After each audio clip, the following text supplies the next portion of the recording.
Bonjour Grégoire de Laval. EEL, une hydrolienne à membrane ondulante. Est-ce que vous voulez bien nous expliquer un peu quelle est la proposition de votre entreprise,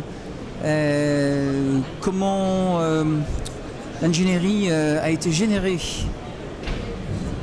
Bien, alors donc EEL Énergie, ça veut dire, en fait c'est Il Énergie. Il, ça veut dire l'anguille en anglais. Donc ça explique un peu la jeunesse du projet. Et donc les anguilles, elles vont onduler. Et donc le principe de notre technologie, c'est de faire onduler une membrane dans un courant qui peut être un courant de mer, de marée ou un courant fluvial, et de récupérer l'énergie de mécanique et de la convertir en électricité. Donc c'est une solution innovante pour les énergies marines renouvelables ou pour la petite hydroélectricité.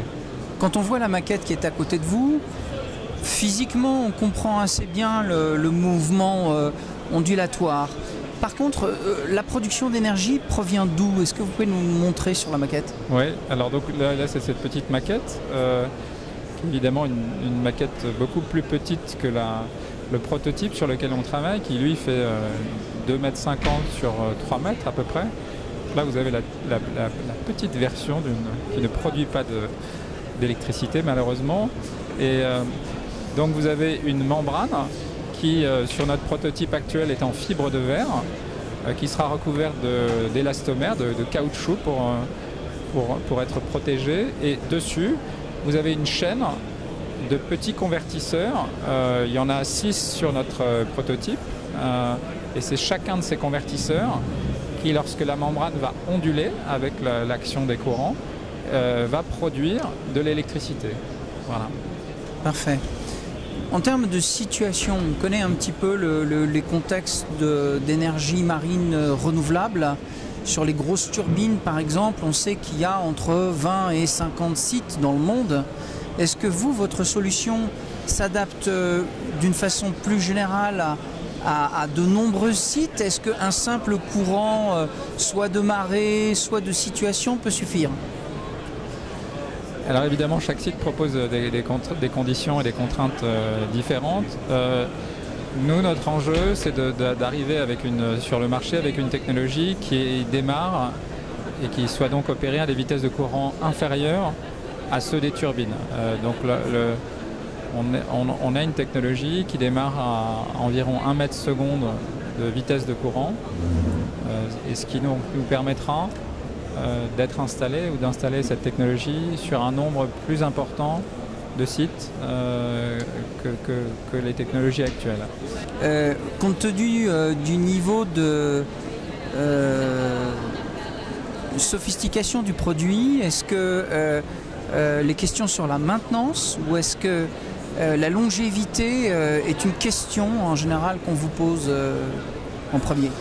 Alors c'est évidemment une question importante pour tous les équipementiers dans l'énergie, que de savoir combien de temps l'équipement va durer, dans des conditions qui sont évidemment compliquées. L'environnement marin est un environnement assez dur, avec de la corrosion, une contrainte mécanique importante, une fatigue importante. Donc on travaille sur ces sujets. On est toujours dans la R&D, donc on n'a pas encore un produit qui est fini, mais on travaille sur plusieurs sujets.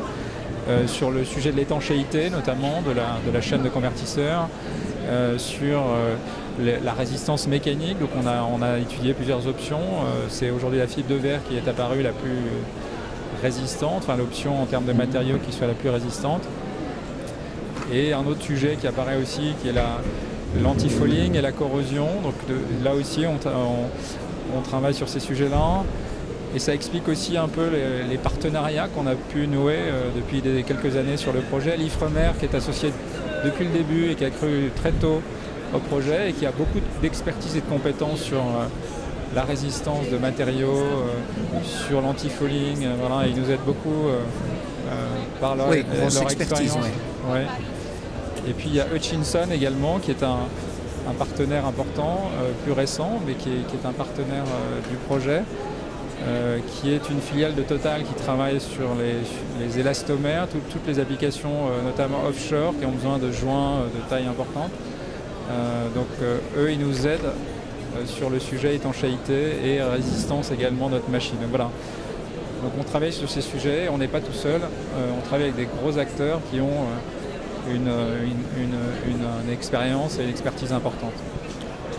La boîte en elle-même, comment s'est-elle constituée? Vous êtes venu d'où? Quel était votre background? Comment l'idée est venue de passer à cette conception? Alors l'idée est née des travaux d'un inventeur, de notre inventeur qui s'appelle Jean-Baptiste Drevet, qui a travaillé très longtemps sur les sujets de membranes actionnées par des fluides ou actionnant des fluides. Il a travaillé beaucoup sur des systèmes de pompe avant de se dire que ces travaux, ces idées pouvaient être appliquées à de la génération d'électricité. Et donc il a eu l'idée, il y a une dizaine d'années, qui était très embryonnaire, mais de former un projet. Et c'est ce qui est devenu Ilenergy. Après, une des inspirations qui explique aussi ce projet, c'est le côté biomimétique de notre solution. Les poissons sous l'eau vont onduler et vont produire une énergie qui leur sert à avancer. Et donc ça a aussi contribué à l'élaboration très préliminaire du projet il y a 5 ans quand la société s'est constituée. Et puis depuis, le projet d'abord a été mené par l'inventeur, notre inventeur Jean-Baptiste, dans sa cuisine à Paris où il travaillait sur des équations et de la simulation, des choses très théoriques. Et puis également, il faisait déjà ses premières expérimentations dans une espèce de grosse baignoire dans sa cuisine. Donc voilà, c'est assez marrant aussi de voir la genèse de projets très très techniques. Ça passe aussi par une sorte de bricolage intelligent. Et ensuite, il y a l'Ifremer qui est rentré à bord du projet. Il y a un certain nombre de partenaires qui se sont mis à croire au projet. Et la pelote a pris forme. Et aujourd'hui, il y a la BPI qui, il y a 18 mois aussi, nous a accompagnés avec un financement important. Il y a plusieurs actionnaires qui sont rentrés au capital. Et aujourd'hui, le projet regroupe 8 personnes. L'équipe est principalement basée à Boulogne-sur-Mer. Et voilà. Vous adhérez récemment, puisque vous êtes rentré tout récemment comme membre du Club ADEME International. Votre stratégie export, vous la voyez comment? Quel pays visez-vous? Avez-vous des visées particulières là-dessus? L'ADEME est partenaire du projet depuis longtemps, à travers le financement de 2 thèses qui ont largement aidé aussi le projet à mûrir. Donc, on connaissait l'ADEME depuis le début, depuis longtemps. Et, donc et après, on a pris connaissance de l'existence de ce club ADEME un peu plus récemment. Et c'est vrai que on a quelques prospects qui viennent de pays assez lointains pour certains et qui arrivent en disant votre projet pourrait nous intéresser. Voilà, donc on a une stratégie export qui n'est pas totalement définie, qui n'est pas très précise à ce stade du projet. En revanche, on a déjà des pays qui s'intéressent à notre technologie. Par exemple, au Japon, il y a un gros sujet énergétique. Il y a une côte, une culture de la mer qui est très importante. Il y a une industrie aquacole, il y a une grosse industrie autour des poissons.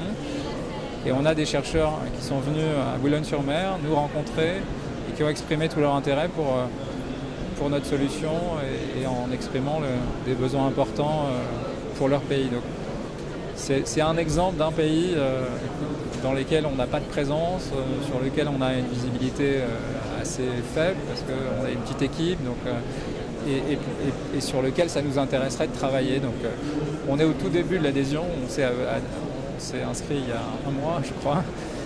Donc on espère pouvoir profiter du Club ADEME pour explorer la manière la plus appropriée pour adresser un marché comme le Japon par exemple. Très bien, de toute façon on est sur World Efficiency et il reste beaucoup de choses à faire en 2018 qui démarre juste. Je peux me permettre de revenir sur une question technique. Le dispositif est posé au fond Comment c'est câblé pour récupérer l'électricité? Comment récupère-t-on l'énergie? Oui, donc on récupère. Alors, plein de gens nous posent la question, est-ce que ça récupère l'énergie des vagues? La réponse est non.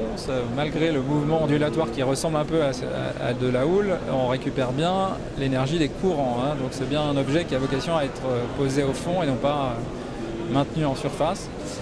Et donc au fond, vous avez un système, un châssis comme ça, qui va être pivoté de manière naturelle avec le courant. L'idée, c'est que le courant va changer de sens et la membrane va récupérer l'énergie dans le sens inverse en faisant pivoter.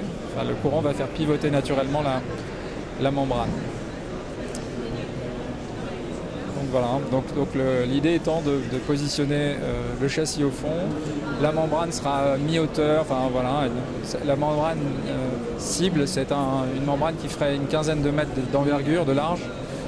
Et donc elle serait à 15-20 mètres du fond avec son support. Et c'est là qu'elle va récupérer ce fameux courant qui est très énergétique. Et voilà. Ok. Grégoire de Laval, merci beaucoup en tous les cas. Bonne continuation, bonne chance en tous les cas sur vos rencontres et vos échanges avec le Japon, mais aussi avec d'autres pays. On vous souhaite en tous les cas bonne continuation et de la part du Club ADEME, à bientôt. Merci beaucoup.